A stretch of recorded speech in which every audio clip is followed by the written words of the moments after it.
An NBC News exclusive, Debra Lafave, Crossing the Line. Good evening, everyone. I'm Matt Lauer. So a new school year begins and your teenager comes home talking about how much he likes one of his teachers. Your first thought might be, good, I hope he learned something. But the parents of one 14-year-old in Florida were not happy about what their son was learning from a teacher in his school.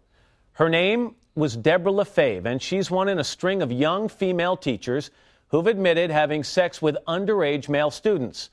Tonight, in an exclusive interview, Debra Lafave tells her side of the story, what she learned in school about herself. What's the reaction you get in the street from people who recognize you? Snickers, stares. Mothers would hold their children tightly when they saw me. Obviously, do it in front of you? Obviously. People say bad things to you? That's Debra Lafave. She's a top contender for the title of America's most notorious schoolteacher.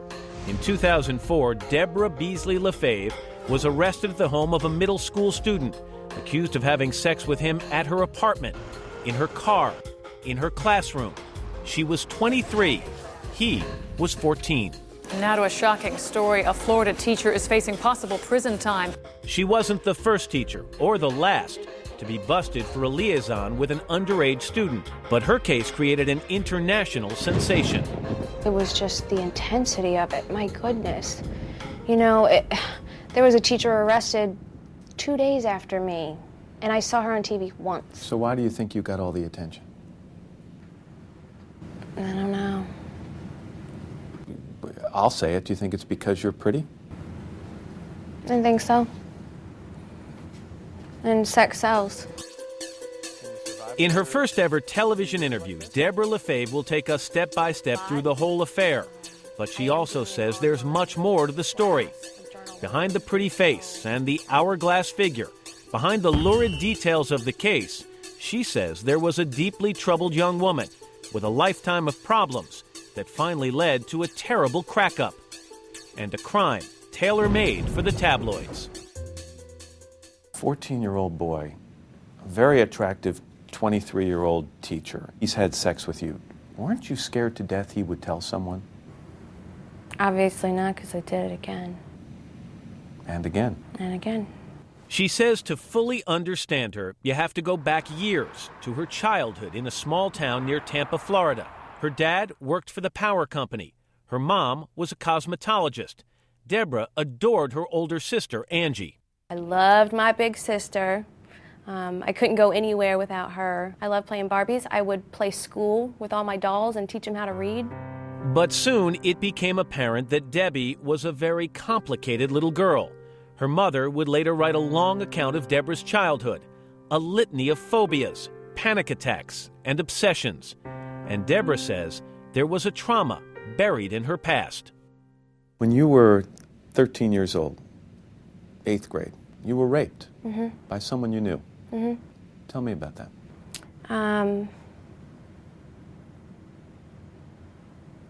The first time that it happened was in school. He forced me into a bathroom and began to rape me. And a teacher walked in, and she let us off the hook. Well, you say she let us off the hook. I mean, what did you do wrong? Why did she have to let you off the hook? Well, she had no clue that I was being raped. You know, I'm assuming, just thought we were messing around. Why didn't you say, this boy's raping me? It just doesn't happen like that. I had a lot of fear.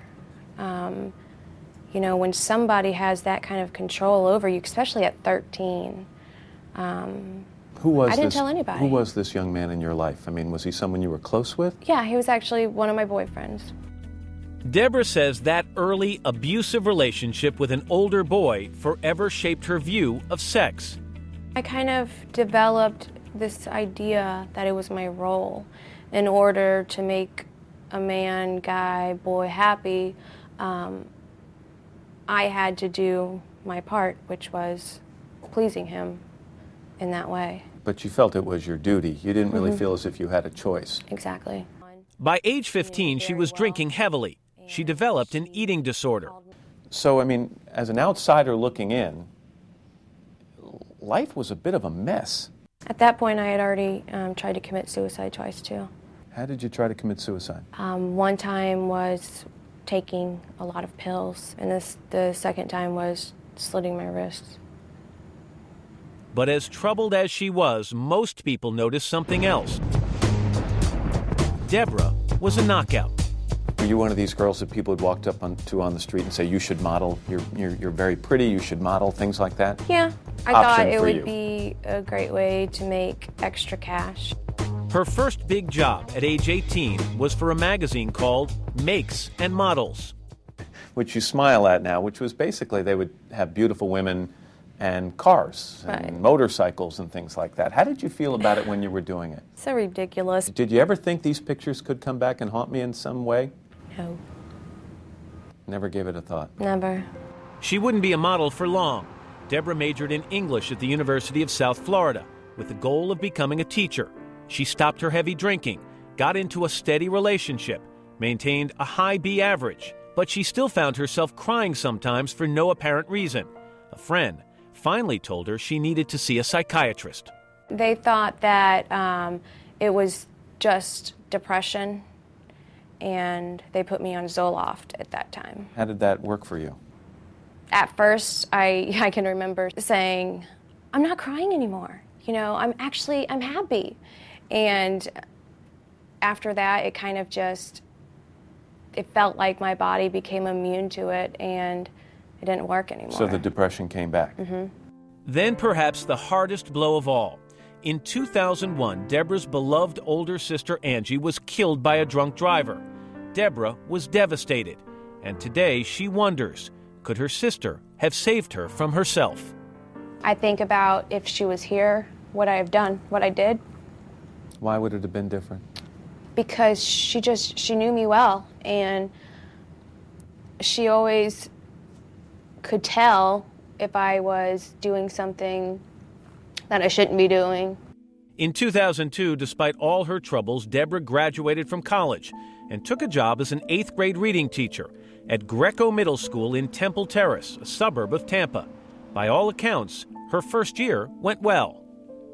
I always wanted to be a teacher. Like I said, I used to play school with my dolls, and after I got raped, I wanted to be able to educate kids on issues like rape and all the things that I never learned about. And you have to know it sounds ironic when you say I wanted to educate children on issues like rape. Oh, yeah. And how things turned out. Oh, yeah.